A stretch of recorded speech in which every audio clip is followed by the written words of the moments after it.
साथियों, आज हम एक बात करेंगे आपको जो हम पिछली क्लास में बराबर बात कर रहे हैं चंद्रमा से गोचर फल की। उसी से जुड़ा हुआ एक दूसरा विषय है जिसको नौ तारा सिद्धांत कहते हैं। क्या कहते हैं? नौ तारा सिद्धांत कहते हैं। इसको हमने पहले से इसलिए लिख लिया है कि वीडियो बड़ा बन जाएगा। पूरा लिखेंगे, पूरा बताएंगे तो वीडियो बड़ा बनेगा, इसलिए हमने इसको पहले से ही लिख रखा है। ठीक है, अब इसको हम जानते कैसे, एक मेथड और भी है इसको देखने के लिए। मैं अभी बता रहा हूँ आपको कि सबसे पहले हम अपना तारा निकालें कैसे। जिस नक्षत्र में आपका चंद्रमा है, किसमें? जिस नक्षत्र में आपका चंद्रमा है वो हो गया जन्म नक्षत्र तारा। कौन हो गया? जन्म चंद्रमा जिस नक्षत्र में है, जिस नक्षत्र में, वह होता है आपका जन्म नक्षत्र तारा। जन्म नक्षत्र तारा। कोई भी 9 ग्रहों में से कोई भी 27 नक्षत्र होते हैं। फिर दूसरा तारा संपत हो जाता है। ये अब ऐसे समझ सकते हो, लग्न हो गई या राशि हो गई आपकी। ठीक है, द्वितीय भाव हो गया आपका। ठीक है, तृतीय भाव हो गया आपका, चतुर्थ भाव हो गया आपका, है ना, पंचम भाव हो गया आपका, ये पंचम भाव हो गया, षष्ठम भाव हो गया, अष्टम भाव हो गया, नवम भाव हो गया, और जन्म संपद विपद क्षेमा प्रत्यारी साधक साधक बाधक मित्र अतिमित्र। यहाँ पे एक और होता है बाधक, इसको कुछ लोग बद भी कहते हैं। क्या कहते हैं? बद। क्या हुआ? जन्म संपत विपद क्षेमा प्रत्यारी साधक बाधक मित्र अतिमित्र। तो कितने हुए? 1 2 3 4 5 6 7 8 और 9। अब हम इसको एक जन्म पत्री के माध्यम से इसे समझते हैं।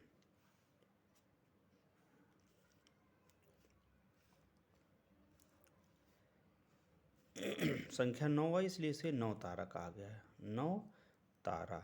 अब 9 तारा को 3 लाइन हो जाती है तो 9 गुणा 3 बराबर 27। कुल नक्षत्र कितने हैं? 27 हैं। कुल नक्षत्र कितने हैं? 27 हैं। तो एक तारा में 9, दूसरी तारा में 9, दूसरी लाइन में 9। तो इस तरह से 3 लाइनें हो जाती हैं। ठीक है, क्रम से आते हैं। तो पहला जन्म क्या होगा? जिसमें आपका जन्म हुआ, जिसमें आपका चंद्रमा है, वह हो गया जन्म नक्षत्र तारा। ये हो गया जन्म नक्षत्र तारा। ये हो गया द्वितीय भाव। अब देखिए ज्योतिष में इसको कहा जाता है धन भाव। ठीक है, तो ये धन भाव हो गया। तीसरा हो गया परिश्रम। ठीक, कौन हो गया? परिश्रम। तो इसको जन्म संपत विपत विपत कहा गया। ठीक, कोई भी व्यक्ति परिश्रम में आ जाता है, काम करता है, तो एक तरीके से विपत्ति समझता है। क्षेम, क्षेम का मतलब होता है कल्याण। चौथा, माता के कोख में हम बड़ा कल्याण होता है ना, इसलिए इसको चौथा क्षेम क्षेम कहा गया। प्रत्यारी। ठीक है, प्रत्यारी तारा अशुभ तारा होता है, यानी कि पांचवा भाव हो गया यहाँ पे। ठीक है, फिर छठा भाव साधक हो गया। क्या हो गया? साधक हो गया। फिर बाधक हो गया। क्या हो गया? बाधक। ये 7वां भाव हो गया, है ना। 8वां भाव हो गया मित्र, और 9वां भाव अति मित्र। अष्टम भाव मित्र, और ये अति मित्र हो गया नवम भाव। नवम भाव ऐसे भाग भाव कहा जाता है। ठीक है, अष्टम भाव यहाँ पे देखिए मित्र भाव, जबकि यहाँ पे कहा जाता है मृत्यु भाव। क्या कहा जाता है? मृत्यु भाव। और सप्तम भाव को क्या कहा यहाँ पे? साधक। क्या कहा? साधक। और छठे भाव को क्या कहा? यहाँ पे भी कहा जाता है ऋण रोग शत्रु, और यहाँ पे भी कहा गया। ठीक है, प्रत्यारी यानी कि नुकसान। तो तारा नुकसान कौन को सुन देती हैं? 3 5 7। 3 5 7 की जो ताराएं होती हैं, इनका थोड़ा सा डिटेल और भी मैं बताऊंगा आगे चल के, लेकिन अभी यहीं से समझ लेते हैं।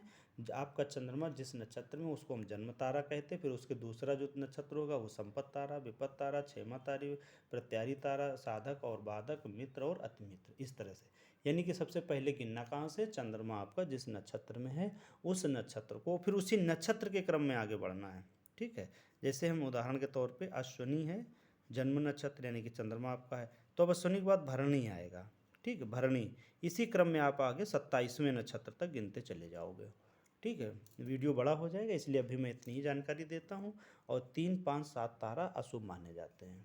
ठीक है, जन्म संपद विपद क्षेमा प्रत्यारी साधक बाधक मित्र अति मित्र, ऐसे हमें याद भी कर लेना है।